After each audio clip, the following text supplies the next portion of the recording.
नमः शिवाय, हर हर महादेव, श्री शिवाय नमस्तुभ्यम। सबके जगत कल्याण के लिए महाराज जी शिवलिंग पर धतूरा रोज क्यों नहीं चढ़ाना चाहिए?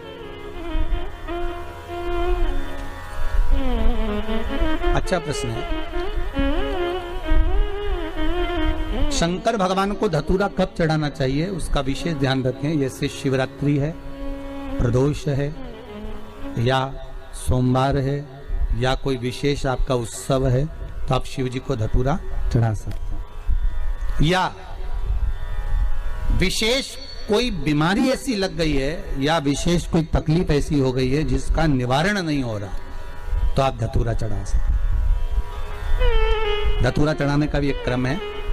हल्दी में भिगोकर धतूरा चढ़ाया जाता है लक्ष्मी के लिए। चंदन में भिगोकर धतूरा चढ़ाया जाता है आयु की वृद्धि के लिए।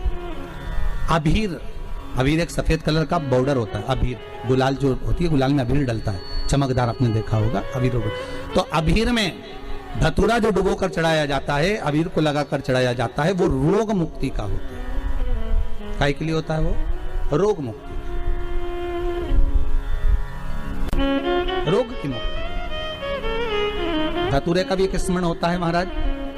बहुत भारी रोग है, बीमारी लग गई है, डॉक्टर अपना काम कर रहे हैं, घर का व्यक्ति बहुत बीमार हालत में पड़ा हुआ है, तो बेलपत्री के वृक्ष के नीचे भी शिवलिंग का निर्माण कर कर एक धतूरा समर्पित करा जाता है, जिससे रोग से मुक्ति होती है। उसमें ना तो हल्दी लगाई जाती है, ना चंदन लगाया जाता है, ना अबीर लगाया जाता है, केवल धतूरा चढ़ाया जाता है। रोग मुक्ति। श्री शिवाय नमस्तु। अहंकार से वंचित हो जाए देवता, पर देवता पुत्र हैं और शंकर इनके पिता हैं, और आज देवता कर करें कि आपने विष पिया तो कौन सा बड़ा काम कर दिया। पार्वती जी की आंख में जल भर गया, आपके सामने अमृत का पात्र तक नहीं आया। देवता विष लेकर आ गए पर अमृत लेकर आपके सामने नहीं आए, और वो अमृत देवता खुद पी गए, और आज आपके सामने आकर करें कि आपने करा क्या। पार्वती जी कहती है मैं जानती थी ये सब बात, इसलिए मैं आपको मौन कर रही थी, चुप कर रही थी कि मत पियो इस विष को, मत पियो इस विष को। संसार बड़ा विचित्र है, बड़ा विचित्र।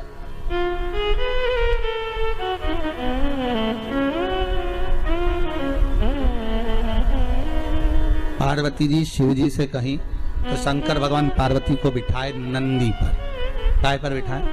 नंदी पर। और नंदी पर बिठाकर उन्होंने कहा आज संसार के लोगों के बीच में चलते हैं, चल मैं बताता हूं दुनिया कैसी है। शंकर भगवान ने नंदी पर बिठाया और नंदी पर बैठकर शंकर और पार्वती दोनों जाने लगे।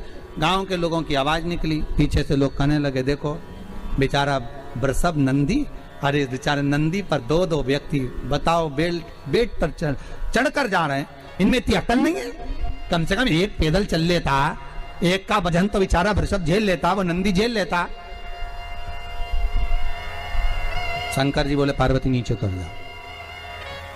दोनों नीचे उतर गए, नंदी को पकड़कर जाने लगे।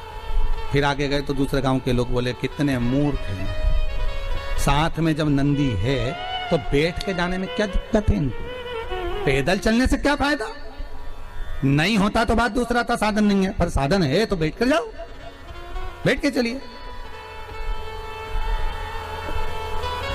शिव जी बोले पार्वती अब एक काम करो, अब तुम अकेली बैठ जाओ, मैं तुम्हें लेकर चलता। दूसरे गांव में पहुंचे तो दूसरे गांव के लोग बोले बताओ कैसा लुगाई का गुलाम है, पत्नी को बिठा कर ले जा रहा, खुद पैदल चल रहा, गजब।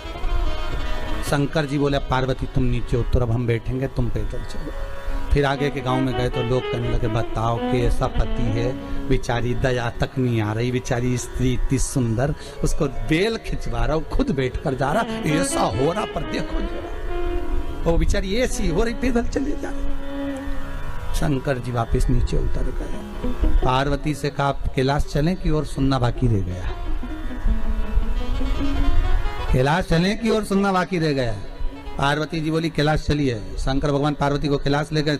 शिव जी बोले ये संसार सागर है पार्वती, अच्छा करोगे तो लोग टांग खींचेंगे, बुरा करोगे तो लोग टांग खींचेंगे, भजन करोगे तो लोग कह देंगे ये तो पागल हो गई, और नहीं करोगे तो लोग कह देंगे बताओ कहीं छाती पे बांध के ले जाएगी, जोड़ कर जाएगी। ये दुनिया के लोग हैं पार्वती, कहे बिना नहीं रह सकते। इसलिए क्या किसको रोइए, चादर तान के सोइए। आग लगे बस्ती में अपन रहो मस्ती में। क्यों, किसके लिए रोना, किसके लिए रोना? हे पार्वती, संसार मैंने बनाया है, शंकर कहते हैं, बनाने वाला मैं हूं। डमरू बजता है, बंद हो जाता है, ये संसार भी उसी तरह है। जब व्यक्ति मरता है 10 दिन तक रोते हैं, 12वें दिन आंसू पूछ जाते हैं, 1 महीना 2 महीना तक याद करते हैं व्यक्ति को नहीं, उस व्यक्ति ने जो काम